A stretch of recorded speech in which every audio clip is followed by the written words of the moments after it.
halkan waa dhagaxley oo arkaysaan waa munaasabad ciid maantan oo lagu dabaaldegayo waa xarada dhagaxley maantan oo ciid oo lagu dabaaldegayo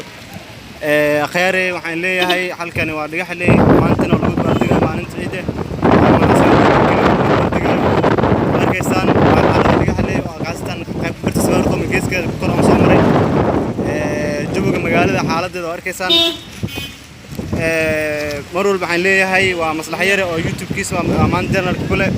waa maslaxyare fadlan YouTube-ka ku cusub tahay subscribe star like sar soo khayarta daawanaysa caalamka joogto arkaysa magaalada maantan saa u kala deesan tahay ciidii yar ciidan in isku joogeen ciidii hore oo si fiican loo dabaaldegi jiray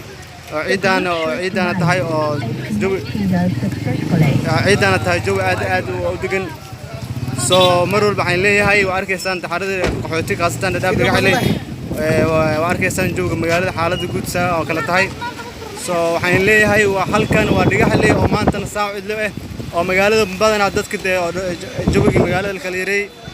soo marwalban waxaan leeyahay halkan waa maslaxyare YouTube channel so welcome to open hands kusoo dhawaada gacmo furan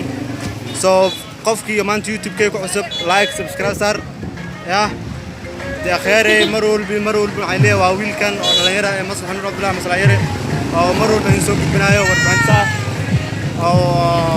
xaaladda jawiga magaalada in soo gudbinayo waa ganta dhagaxley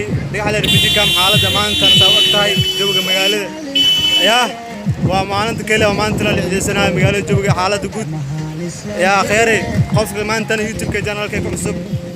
like sar subscribe sar